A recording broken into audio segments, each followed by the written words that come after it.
Shalom Kingdom Citizen, welcome to the Kingdom Celebration GBI Rock Manado. Selamat beribadah dan menikmati lawatan Tuhan lewat pujian penyembahan serta firman Tuhan yang luar biasa dan menguatkan iman kita. Don't forget to like, share, and subscribe this channel, serta update informasi terbaru kami melalui Facebook GBI Rock Manado dan Instagram @rockmanado.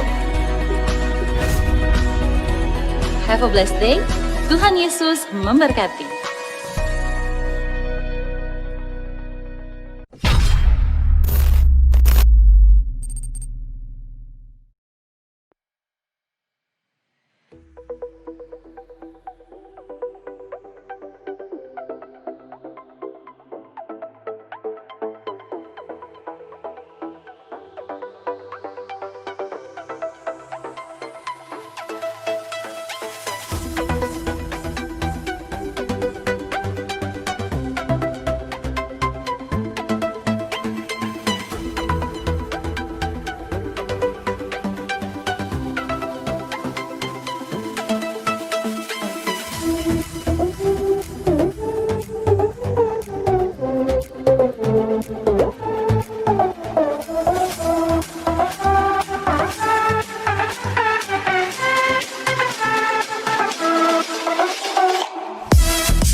Shalom warga kerajaan, puji Tuhan. Dengarkanlah firman Tuhan dalam Mazmur 144 ayat 1 dan 2. Dari Daud, terpujilah Tuhan, gunung batuku yang mengajar tanganku untuk bertempur dan jari-jariku untuk berperang, yang menjadi tempat perlindunganku dan kubu pertahananku, kota bentengku dan penyelamatku, perisaiku dan tempat aku berlindung, yang menundukkan bangsa-bangsa ke bawah kuasaku. Terima kasih Tuhan. Terima kasih Bapak, kami percaya Tuhan Roh Kudus-Mu terus berkarya dalam kehidupan kami. Umat-umat-Mu, jemaat-Mu yang Kau kasihi yang ada di rumah-rumah Tuhan. Kau terus melawat, Kau terus menjamah kehidupan umat-Mu. Terima kasih Bapak, pagi hari ini kami datang Tuhan untuk memuji, menyembah Engkau. Terima kasih Tuhan buat setiap kasih karunia-Mu, setiap kasih-Mu, setiap kebaikan-Mu dalam hidup kami. Terima kasih Tuhan, kami buka ibadah ini di dalam nama Tuhan Yesus Kristus. Haleluya. Amin.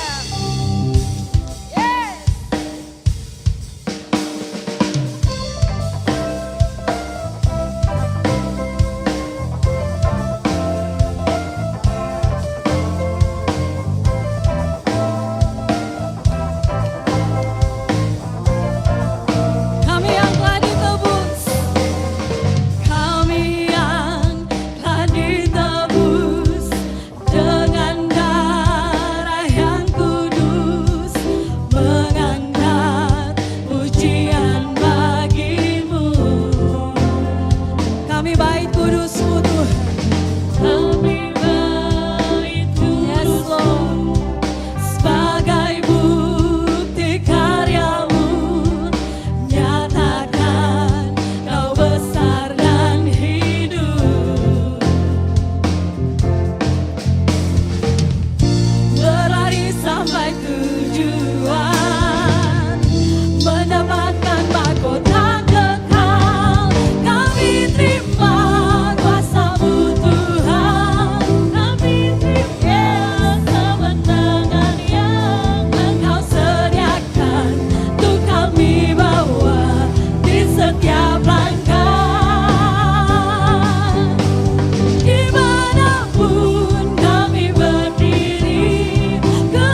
umat Tuhan sama-sama katakan, kami yang telah ditebus dengan darah yang kudus, mengangkat pujian bagimu. Kami bait kudusmu sebagai bukti karyamu, nyatakan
dari segalanya, amin. Sumber dari segalanya. Kau kebenaran yang selalu ku pegang. Kau keyakinanku untuk bersinar terang. Yesus Tuhanku yang berkuasa atasku, hidupku takkan sama.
Kami buka hati, untuk jemaat-Mu, berserah penuh di hadirat-Mu. Kami lagi seluruh hidupku di altar-Mu, menyembah. Kami buka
Kau harapan dalam kesesakan, Kau buktikan kesetiaan-Mu Tuhan. Engkau Allah Immanuel, Kau kuatkan, yes Lord, aku bertahan. Kau harapan dalam kesesakan, Kau buktikan kesetiaan-Mu Tuhan. Engkau Allah Immanuel, Kau kuatkan kami Tuhan. Oh Yesus, Kau kuatkan, aku bertahan. Kau harapan dalam kesesakan, Kau buktikan kesetiaan-Mu Tuhan. Kesetiaan-Mu Tuhan. Engkau Allah Immanuel. Mari umat Tuhan katakan, Kau kekuatan, Kau kuatkan, aku bertahan. Kau harapan dalam kesesakan, yes Lord. Kau buktikan kesetiaan-Mu Tuhan. Engkau Allah Immanuel, Kau kuatkan, aku bertahan. Kau harapan dalam kesesakan, Kau buktikan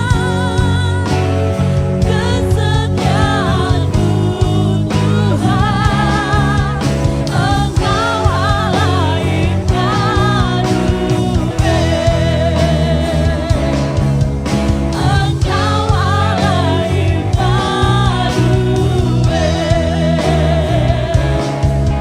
Engkau Allah Immanuel. Haleluya.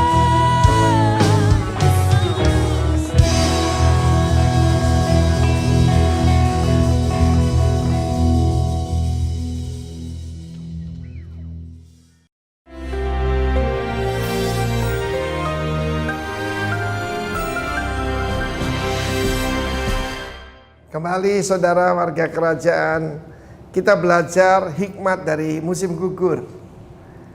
Di negara 4 musim dan juga di Israel ada 2 macam hujan. Hujan musim semi dan hujan musim gugur.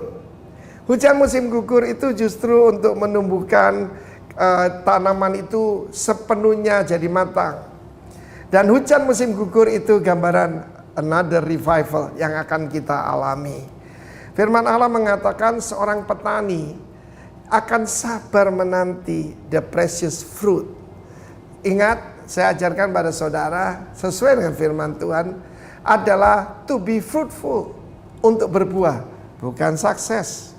Dunia mencari sukses karena itu banyak orang jadi pusing.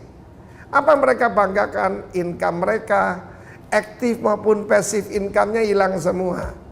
Dan mereka kira bahwa nilai mereka turun. Tidak. Your net worth is not your self worth. Ya, karena itu kita sedang dibentuk oleh Tuhan dari manusia jasmani meningkat jadi manusia rohani. Dan manusia rohani saudaraku adalah aslinya kita. Timotius Arifin bukan yang Anda lihat dari luar ini. Meskipun my body is the temple of the Holy Spirit. Yaitu firman tidak mengatakan hatimu loh.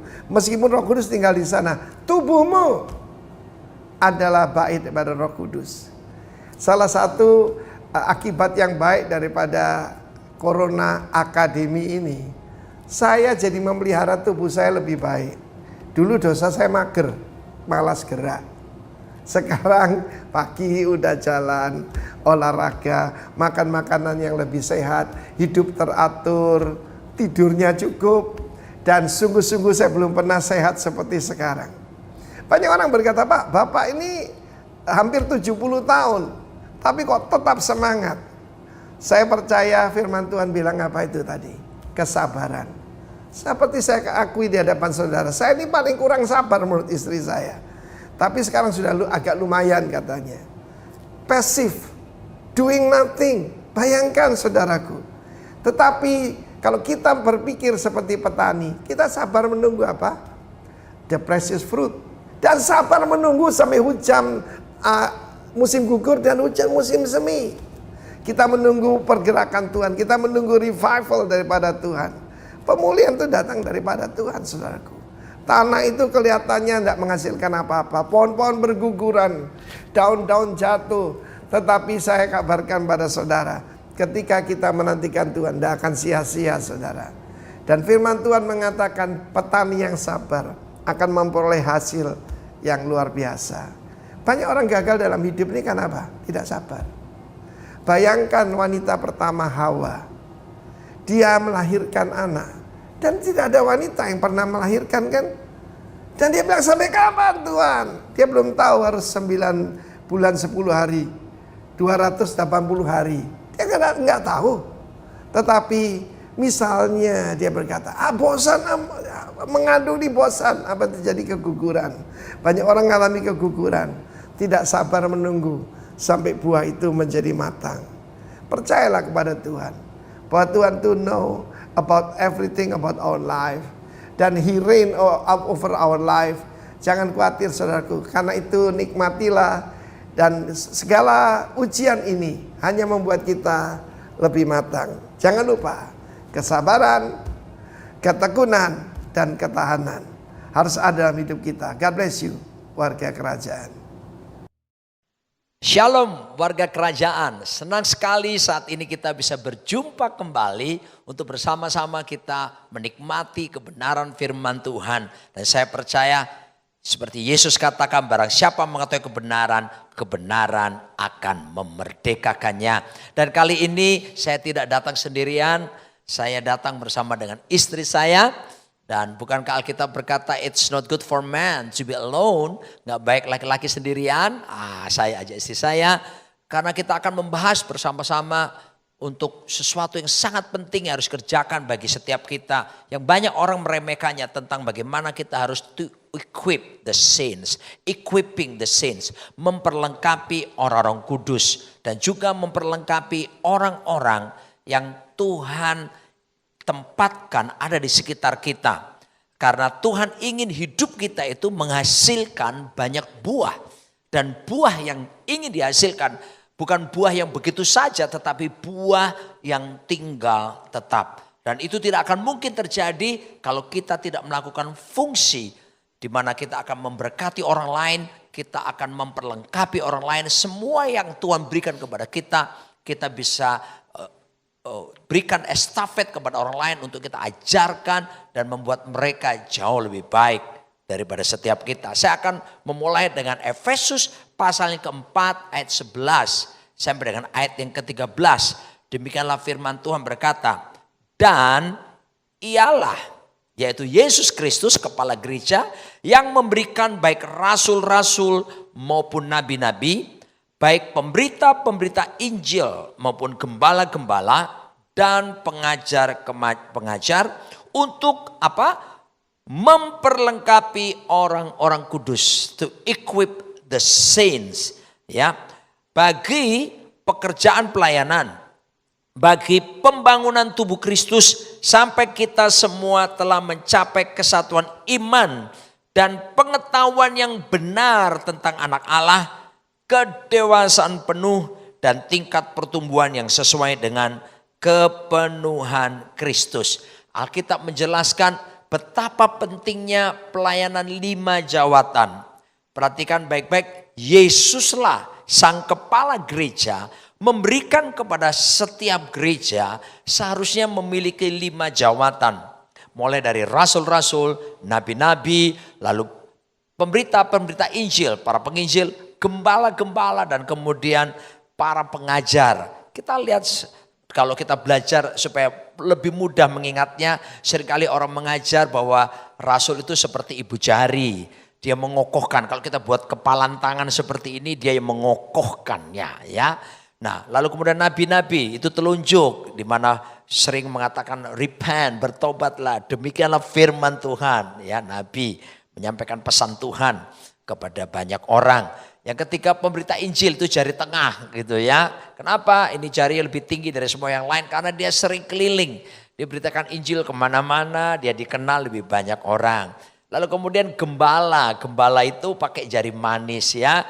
Lihat di sebelah cincin, saya pakai menggunakan cincin di sebelah kanan ini adalah di sebelah kanan ring atau cincin untuk pernikahan kami berdua itu diletakkan. Karena apa? Gembala itu manis gitu ya. Dia harus punya hati bapa, hati gembala yang kuat. Dia mengayomi jemaat dan sebagainya. Lalu ada pengajar pakai kelingking ya. Ini untuk apa? Biasa kita lihat ya. Ayo belajar ya, dengar-dengaran seperti itu. Nah, tetapi Alkitab menjelaskan ini 5 jawatan, bukan 5 jabatan. Ya, beda sekali antara jawatan dengan jabatan. Kalau jabatan ini yang membahayakan. Ada kalanya seringkali perpecahan terjadi karena orang mengejar jabatan di dalam gereja ataupun di dalam sesuatu organisasi. Mengejar jabatan, seringkali orang melupakan prinsip-prinsip dan nilai-nilai yang benar sampai akhirnya mengambil segala cara untuk bisa sampai kepada posisi jabatan. Tapi Alkitab menjelaskan tentang 5 jawatan. Ini lebih kepada fungsi yang harus maksimal sebagai tubuh Kristus di dalam mengikut Tuhan. Dan 5 jawatan ini adalah satu tim adanya. Ya, sifatnya satu tim, satu paket, lalu utuh, penuh gitu ya. Dan ini sifatnya equal, sama. Kita tidak bisa berkata bahwa oh saya rasul, maka saya lebih hebat daripada yang lain. Oh saya nabi, saya lebih hebat daripada yang lain. Tidak. 5 jawatan ini equal, sama. Semua dibutuhkan untuk bisa berperan mendewasakan jemaat, mematangkan jemaat untuk mengalami kesatuan iman dan tingkat pertumbuhan sesuai dengan kepenuhan Kristus. Ya, sekali lagi saya ingatkan 5-5-nya harus berfungsi. Mungkin pertanyaan kita sederhana, oh di tempat kami belum ada 5-5-nya.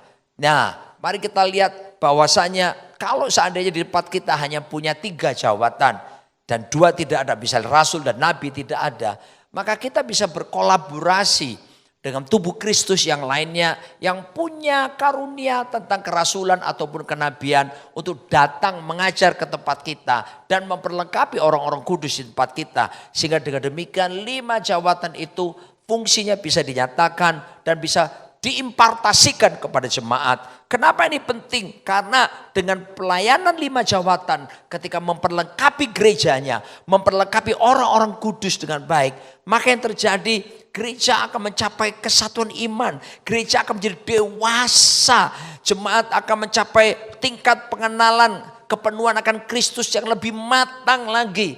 Dan ini yang luar biasa sehingga kita siap untuk menjadi mempelai bagi kepala gereja yaitu Tuhan kita Yesus Kristus. Nah perhatikan baik-baik. Yesus yang memberi 5 jawatan.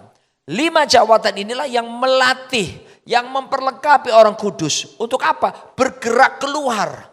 Untuk mereka jangkau jiwa. Menjadi berkat buat komunitas di luar. Menjadi berkat buat marketplace. Jadi yang bergerak keluar itu sebetulnya bukan 5 jawatan. Yang bergerak keluar bagi dunia itu sebetulnya adalah jemaat. Orang-orang kudus yang diperlengkapi. Sebab itu walaupun kita mengalami masa pandemi lewat Zoom, lewat online service, kita tetap bisa diperlengkapi supaya setiap kita pun jemaat bisa tetap jadi berkat bagi orang-orang di sekitar kita, di komunitas ditempatkan kita ada di situ dan ataupun di marketplace di mana kita sedang bekerja yang ada di situ. Dan proses ini bukan cuma hanya proses dalam kehidupan bergereja jemaat, tetapi proses memperlengkapi orang kudus yang paling strategis kita mulai lebih dulu dari rumah kita. Dari keluarga kita. Dari siapa? Dari anak-anak jasmani maupun anak-anak rohani yang Tuhan percayakan kepada kita. Istri saya ada di sebelah saya dan dia akan sharingkan bagaimana proses memperlengkapi orang-orang kudus dimulai dari keluarga maupun anak-anak rohani yang Tuhan percayakan kepada kita. Silakan. Terima kasih. Bapak Ibu, kita belajar dari salah satu tokoh yang paling hebat di Alkitab, setelah Yesus ya pastinya, Daud, Raja Daud Bapak Ibu. Kita belajar seperti ini, Daud bisa melewati masa-masa sulitnya dengan gemilang, bahkan dia menuliskan banyak amsal, banyak mazmur. Kemudian kita juga melihat bahwa Daud sebagai seorang raja yang berhasil. Daud juga melewati beberapa peperangan dan dia berhasil Bapak Ibu. Nah, kita tahu semua, kita belajar pada zaman itu raja itu selalu keturunan demi keturunan. Kalau sekarang mungkin kepada orang yang berbeda, tapi pada zaman itu sudah pasti keturunan demi keturunan. Kita belajar dari Daud Bapak Ibu. Dia berhasil memerintah, dia berhasil memenangkan peperangan, tapi dia tidak berhasil dalam menurunkan orang-orang yang di bawah dia. Anak-anaknya mempersiapkan, mengequip orang-orang. Pak Arifin sebagai gembala senior beberapa kali memberikan statement, seorang yang berhasil bukan hanya berhasil di zamannya, tapi seseorang disebut sukses ketika dia juga sukses mempersiapkan orang-orang yang akan melanjutkan apa yang sudah dia lakukan. Bapak Ibu, ketika kita belajar dari Raja Daud, dia punya 19 putra dan 1 putri yaitu Tamar. Tapi apa yang kita lihat dari anak-anaknya? Kita belajar. Amnon anaknya memperkosa putrinya sendiri, Tamar. Kemudian kita melihat Adonia anaknya mengkudeta bapaknya. Oke, mungkin dari semua anaknya yang paling parah adalah Absalom. Kita melihat Absalom ini selain dia mengkudeta bapaknya, firman Tuhan juga berkata dia meniduri istri-istri Daud, gundik-gundiknya Bapak Ibu. Nah, kita semua pasti akan berpikir itu memang anak durhaka, anak yang bejat. Tapi mari kita lihat dulu Bapak Ibu, kita jangan langsung judging di satu sisi kepada Absalom doang, tapi mari kita belajar. Firman Tuhan di dalam 1 Korintus 10 ayat 11 mengajarkan kepada kita gini, mari kita mengambil pelajaran dari Israel, supaya kita melihat itu dan kita tidak melakukannya dalam generasi kita. Apa yang terjadi Bapak Ibu? Mari kita lihat cerita tentang Absalom di dalam 2 Samuel. Pasal yang ke-13, mari kita lihat, kita selalu judge tentang Absalom. Tapi suatu kali, gini, ketika Amnon memperkosa Tamar, firman Tuhan berkata bapaknya Daud marah. Tapi tidak dijelaskan di situ bahwa Daud memberi sanksi kepada Amnon. Nah, suatu kali terjadi pengguntingan bulu domba. Absalom bikin pesta untuk pengguntingan bulu domba tersebut. Dia mengundang bapaknya di dalam 2 Samuel pasal yang ke-13. Dia bilang sama bapaknya, ayo Pak datang, 2 Samuel 13 ayat yang ke-25. Ayo Pak datang ke acaraku. Tetapi raja bilang gini, maaf anakku, jangan kami semua pergi, supaya kami jangan menyusahkan engkau. Bapak Ibu, kalau Absalom kiranya sudah membuat pesta, dia berharap bapaknya datang dong, bukan membuat susah. Tapi dia sangat berharap kehadiran bapaknya. Firman Tuhan menjelaskan, lalu Absalom mendesak tetapi raja tetap tidak mau pergi. Ia hanya memberi restu kepadanya. Bapak Ibu, bicara tentang equip tidak cukup restu, tapi kehadiran kita, waktu kita penting buat anak-anak kita. Apa yang terjadi Bapak Ibu dengan Absalom ketika dia sudah merayu bapaknya, tapi bapaknya tetap tidak mau pergi. Dia membunuh Amnon. Setelah dia membunuh Amnon, bapaknya marah, dia minggat Bapak Ibu ke Gesur 3 tahun. Jadi 2 tahun penantian, kemudian 3 tahun dia pergi ke Gesur. Apa yang terjadi? Dia pulang lagi lewat bantuan Yoab dipanggil, 2 tahun pun bapaknya diamin. Firman Tuhan berkata di dalam 2 Samuel pasal yang ke-14, berkata gini, kalau bila perlu bapakku marah, marahin aku. Kalau aku salah, tegur, hukum aku, tapi aku jangan didiemin. Bapak Ibu di rumah, bicara equipping adalah bicara kita harus berkorban waktu, kita memberikan perhatian. Kita nggak bisa bilang mengequip tanpa kita memberikan waktu. Oh, aku merestuimu nak, aku mengasihimu, hanya kata-kata. Tapi anak perlu bukti. Di sini kita bicara tentang anak jasmani, tapi juga anak rohani. Yang pertama saya mau sharing tentang who, siapa. Siapakah orang-orang yang harus kita equip Bapak Ibu? Kita nggak perlu gini, siapa yang akan jadi anak rohaniku?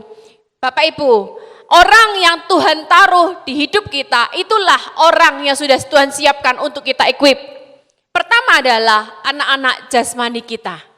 Siapakah orang yang paling kecewa ketika tidak kita equip? Bukan orang lain Bapak Ibu, adalah anakmu sendiri di rumah. Jadi Bapak Ibu sekarang jangan dulu berpikir siapa ya orang yang mau ku equip. Anak yang jasmani yang Tuhan sudah percayakan kepada kita, itulah pertama yang harus kita equip. Yang kedua, orang-orang di sekeliling kita yang sudah Tuhan tempatkan, berarti itulah yang Tuhan percayakan buat kita untuk kita equip. Equip di sini bicara tentang modeling dan nurturing. Yang kedua, saya akan sampaikan who dan what. Nanti Pak Roni akan bicara when-nya. What-nya gini Bapak Ibu, bicara tentang equipping di sini adalah modeling dan nurturing, Bapak. Saya punya tante seorang konveksi, dia konveksi pakaian anak Bapak Ibu. Jadi bicara what yang pertama adalah kedekatan. Modeling, nurturing, pertama adalah kedekatan. Nah, konveksi itu Bapak Ibu dia punya satu pola, dia nggak motong satu-satu sesuai pola, enggak. Tapi dia taruh pola di atas, dia taruh setumpuk kain, langsung dengan alatnya langsung dipotong sesuai dengan pola. Butuh kedekatan untuk bisa dipotong sesuai dengan pola. Enggak mungkin dong Bapak Ibu jarak yang jauh kemudian dipotong sesuai pola, enggak. Itu ditempel, dilekatin, baru dipotong sesuai pola. Jadi untuk bicara equipping, bicara itu adalah modeling kedekatan Bapak Ibu. Kita butuh dekat sama anak-anak kita. Kita butuh tentang menjadi berkat, menjadi teladan, menjadi contoh buat anak-anak kita. Bapak Ibu, Pak Roni selalu menanamkan buat David, khususnya putra kami satu-satunya tentang hadapi tantangan. David ngelihat sendiri bagaimana hadapi tantangan di pelayanan, disalah mengerti orang, bagaimana kadang-kadang ditegur Pak Arifin sebagai gembala, gimana papanya tough menghadapi tantangan. Pak Roni selalu ngajar anaknya hadapi tantangan, tapi kehidupan kami sehari-hari, kedekatan kami sehari-hari, memberikan teladan kepada anak-anak bagaimana supaya menghadapi tantangan. Nah, Pak Roni ini sangat murah hati Bapak Ibu. Nah, ketika anak kami melihat bagaimana papahnya sangat murah hati kepada orang, itu menjadi model. Papahnya menjadi pola, jadi apa yang dilakukan anak-anaknya mengikuti pola bapaknya dari kedekatan sehari-hari Bapak Ibu.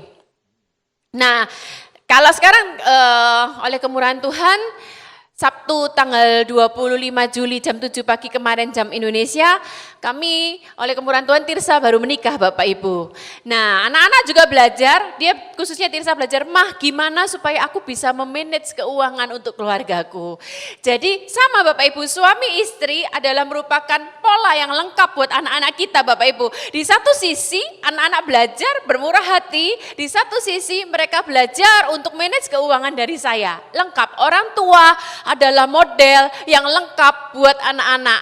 Karena orang tua adalah patron pertama, sekolah pertama, kurikulum pertama yang dilihat anak-anak. Equip adalah bicara kedekatan Bapak Ibu. Yang kedua bicara tentang waktu. Kita nggak bisa bilang yang penting itu adalah kualitas, tanpa kuantiti nggak apa-apa. Nggak tepat juga. Sebab kita tidak akan bisa mengatakan kualitas tanpa kuantiti yang cukup Bapak Ibu. Kita kuantiti cukup. Kalau saya mau bersaksi Bapak Ibu pada waktu pernikahan Tirsa kemarin. Ada satu hal fatal yang dilakukan oleh suami saya yang tercinta ini Bapak Ibu.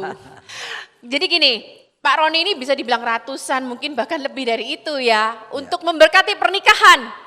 Biasanya Pak Roni ini Bapak Ibu seperti tahu dia pecicilan kan, dia bisa goda pengantin, ciumlah pasanganmu. Tapi kali ini dia benar-benar menghayati pemberkatan nikah anaknya. Mungkin yang Bapak Ibu melihat Zoom pernikahan kemarin, dari awal Pak Roni ngasih serahkan Tirsa kepada Semi sudah nangis. Karena dia bayangkan Tuhan, oleh kemurahan Tuhan aja aku sembuh COVID, bisa ke Amerika lancar, bahkan bisa membawa anakku ke pelaminan supaya diberkati. Bapak Ibu. Tapi apa yang terjadi Bapak Ibu? Kali ini dia benar-benar nervous. Setelah janji nikah, Pak Roni lupa kasih cincin kepada Semi, Samuel, mantu saya Bapak Ibu ya. Dia lupa sampai akhirnya semua pengapit saling berbisik-bisik. Tirsa sama Semi pun berbisik, Pak, cincin, Pak, cincin. Masih Pak Roni belum ngeh Bapak Ibu. Oke, setelah itu Pak Roni dengar karena Tirsa jadi pengapit, Tevi jadi pengapit di belakang. Kesalahan kedua Bapak Ibu, bukan karena mau menyatakan kesalahan, saking nervousnya Pak Roni, seumur hidup perjamuan kudus terbalik Bapak Ibu. Anggur duluan, baru roti Bapak Ibu. Jadi semua pengapit di belakang terbalik. Tapi saking nervousnya, ini loh Bapak Ibu. Sebentar, potong dulu. Ya. Ternyata sebetulnya itu lebih alkitabiah. Karena pertama kali Yesus membuat mujizat, itu air putih dirubah jadi anggur. Jadi anggur duluan yang terjadi. Baru mujizat yang lain kayak 5 roti, 2 ekor ikan, roti baru menyusul. Nah ini pembelaan. Tapi begini Bapak Ibu, apa yang terjadi yang bikin kami terharu, bahkan kami itu bukannya melihat sebagai suatu kesalahan, tapi menjadi cerita haru di keluarga kami. Karena apa? Kami sampai nangis Bapak Ibu, karena Pak Tirsa bilang gini, Papa, justru Papa itu terbalik, Papa membuktikan betapa Papa itu sayang sama aku, Pak. Kalau memberkati semua orang itu seperti biasa, itu hal biasa. Papa nggak nervous, Papa godain orang. Tapi justru kali ini Papa salah. Di situ terbukti bahwa Papa itu saking nervousnya, karena apa? Papa saking cintanya sama aku. Jadi akhirnya dari pengalaman ini kita bukan melihat sebagai suatu kesalahan fatal, tapi justru kita keluarga itu terharu karena bagi anak-anak kami itu punya waktu buat mereka, bagi anak-anak kami itu benar-benar model, contoh, nurture, equip mereka Bapak Ibu. Jadi buat Tirsa bukan sebagai suatu kesalahan fatal, tapi justru dia, makasih ya Papa begitu sayangnya sama aku sampai Papa nervous, sampai terbalik Bapak Ibu. Dan yang ketiga, sebelum saya serahkan kepada Pak Roni, bicara tentang what adalah bicara teguran. Bapak Ibu tidak bisa equip, kalau terus kita bicara kasih sayang tidak seimbang tanpa teguran. Ya. Apa yang terjadi Disiplin. kepada Adonia? Firman Tuhan berkata bapaknya nggak pernah tegur dia. Apa yang terjadi dengan Hofni dan Pinehas, anak-anak Imam Eli? Bapaknya nggak pernah tegur dia. Bapak-bapak, ibu-ibu di rumah, semua gembala juga, gembala komsel. Bicara equipping adalah juga bicara tentang teguran. Kasih juga menegur. Dan yang terakhir, ingatlah, tolong ditampilkan Mazmur 78 bahwa bicara equip adalah bicara pengulangan. Gini Bapak Ibu maksudnya, kami hidup sebagai keluarga suami istri, kami memperlengkapi anak-anak kami, David, Tirsa, Tevi. Sehingga anak-anak David, Tirsa, Tevi takut akan Tuhan, kenal firman Tuhan. Tirsa dan Semi bilang gini, aku nggak jaga, kepingin langsung punya anak. Karena mereka dua sama-sama suka anak kecil. Dan mereka tak tahu bahwa nanti mereka mendidik dengan apa yang sudah kami lakukan. Equipping adalah pengulangan turun-menurun Bapak Ibu. Kami melakukan mendidik anak dengan benar. Nanti ketika anak-anak kami menikah, mereka pun akan melakukan mendidik anak dengan benar. Saya tutup, saya bacakan Mazmur 78 ayat 5-6. Telah ditetapkannya peringatan di Yakub dan hukum Taurat diberinya di Israel. Nenek moyang kita diperintahkannya untuk memperkenalkannya kepada anak-anak mereka. Ingat loh Bapak Ibu, ini perintah supaya kita memperkenalkan hukum kepada anak-anak kita. Selanjutnya, supaya dikenal oleh angkatan yang kemudian, supaya anak-anak yang akan lahir kelak, equipping bicara pengulangan. Karena tanggung jawab kita generasi Bapak Ibu ya, dan bangun dan menceritakannya kepada anak-anak mereka. Apa yang perlu kita lakukan? Tanggung jawab kita sekarang, mengequip orang yang di sekitar kita. Nanti mereka bertanggung jawab untuk mengequip orang lagi di sekitarnya. Maka itulah yang terjadi, kolonisasi kerajaan Allah. Tuhan Yesus memberkati. Kalau ada orang meninggal, apa yang ditinggalkannya? Yang pertama tentunya adalah memori. Ingatan-ingatan, foto-foto yang manis. Tapi itu bisa rusak dan bisa hilang. Bisa lenyap. Lalu kemudian orang meninggalkan apa lagi? Meninggalkan monumen. Mungkin berupa sebuah bangunan untuk mengenang atau sebuah patung yang dibangun besar. Tapi monumen bisa dihancurkan. Bangunan bisa lapuk, bangunan bisa dijual. Lalu orang meninggalkan apa lagi selain monumen, selain warisan, selain memori, warisan. Nah ini tidak salah ketika orang meninggalkan warisan untuk anak-anaknya. Tapi apa yang terjadi? Warisan bisa habis. Walaupun ada yang bilang 7 turunan tidak habis. Siapa bilang? Berdasarkan begitu banyak ketamakan, maka harta bisa habis, uang bisa habis, bahkan bisa menimbulkan perpecahan keluarga, pertengkaran keluarga karena warisan harta. Tetapi orang yang meninggal justru yang paling bagus adalah meninggalkan apa yang disebut legacy. Apa yang dibacakan istri saya Mazmur 78 itu bicara legacy. Apa itu legacy? Warisan rohani yang bersifat kekal. Yang dapat dipindah tangankan dari generasi satu ke generasi yang berikutnya. Sekali lagi, legacy adalah warisan rohani yang bersifat kekal yang dapat dipindah tangankan dari generasi satu ke generasi yang berikutnya. Kita mungkin hidup tidak punya banyak harta, tetapi kalau kita punya warisan rohani, legacy ini, yaitu bagaimana anak-anak diajar untuk takut Tuhan, mengalami love encounter, perjumpaan dengan kasih Tuhan, mengalami power encounter, perjumpaan dengan kuasa Tuhan, mengalami miracle encounter, mengalami perjumpaan dengan mujizat-mujizat, mengajarkan kepada anak-anak kita jasmani maupun rohani bahwa Yesus Kristus tetap sama baik kemarin, sekarang, bahkan sampai selama-lamanya. Kalau dulu dia buat mujizat, sampai hari ini pun Yesus Kristus sanggup melakukan mujizat. Lalu kemudian warisan yang berikutnya adalah the truth encounter. Apa itu? Perjumpaan dengan kebenaran firman. Mulai dari kecil, anak-anak jasmani, rohani, orang-orang di sekitar kita itu mempercayakan kita ajari kebenaran. Karena kebenaran dalam Kristuslah yang bisa memerdekakan. Ini jauh melebihi positive thinking. Dan apa yang terjadi kalau kita bekali seperti ini, maka seperti Mazmur 78 itu ditulis oleh Asaf. Ya, Asaf ini kalau kami perhatikan 500 tahun lamanya dari generasi satu ke generasi yang berikutnya tetap melayani Tuhan. Sementara Raja Daud hanya sampai generasi ketiga saja sudah bagaimana anaknya Salomo. Salomo itu generasi kedua. Tapi generasi ketiga adalah Rehabeam. Rehabeam ini sudah membuat Israel pecah jadi dua. Kerajaan utara, kerajaan selatan. Ya, tapi Asaf menggunakan kurikulum yang luar biasa ini, ada kedekatan dikerjakan, diberi waktu yang cukup sampai 500 tahun keluarga ini tanpa henti, generasi demi generasi melayani Tuhan. Oh, Anda bisa bayangkan, mari Anda jawab, 100 tahun kemudian gimana dengan anak-anakmu, dengan cucu-cucumu? Apakah Anda berani memastikan mereka tetap percaya Yesus atau tidak? Tergantung Anda hari ini. Mari perlengkapi mereka.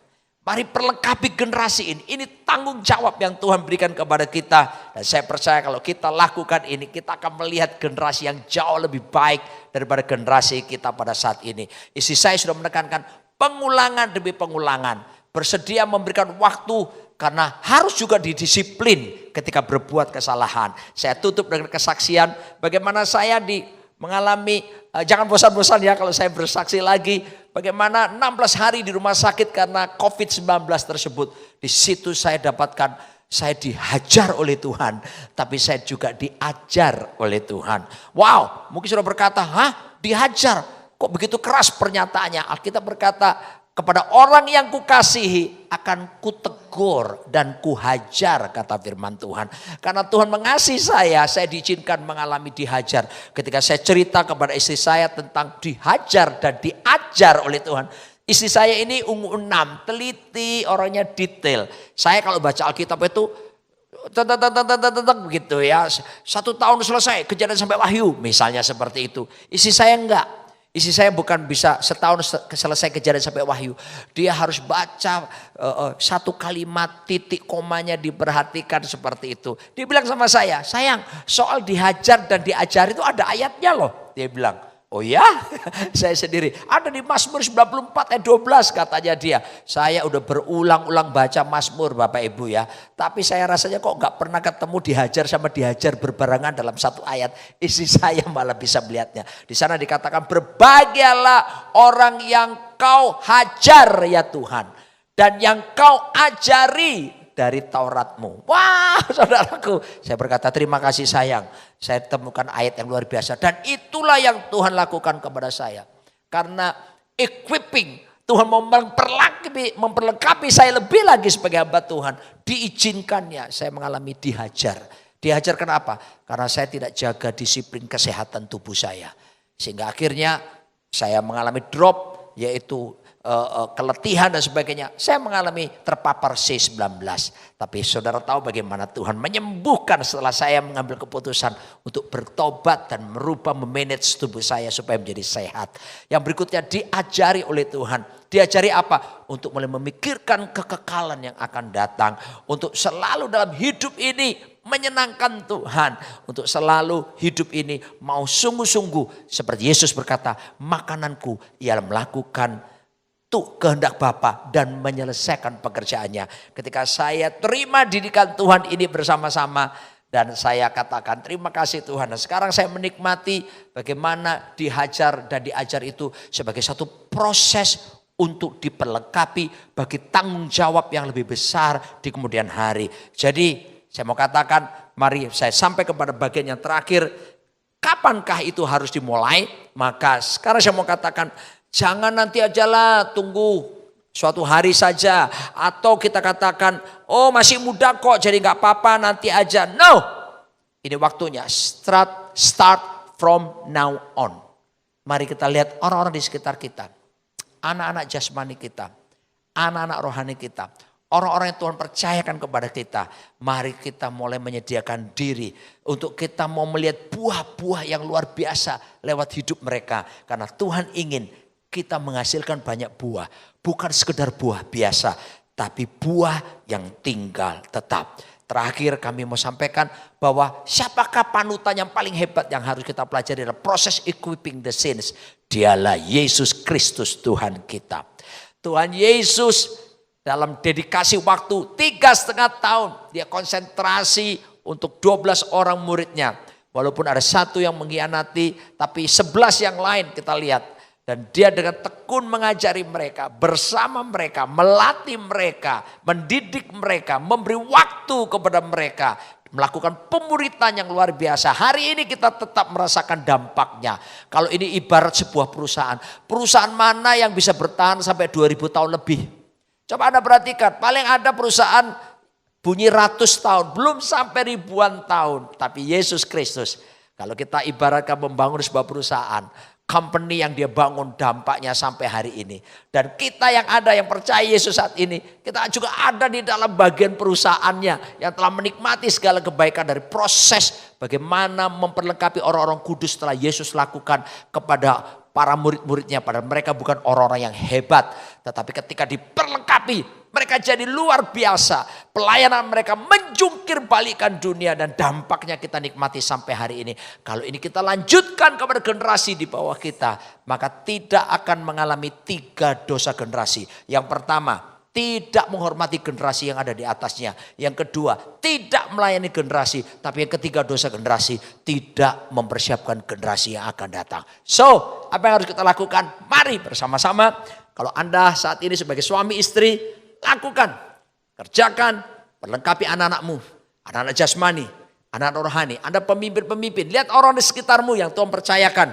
Mari kita perlengkapi mereka, biarlah mereka jadi orang-orang yang melesat seperti anak panah yang melesat jitu sampai kepada sasaran, sampai kepada destiny yang mereka sudah alami dan ditetapkan oleh Tuhan kita Yesus Kristus.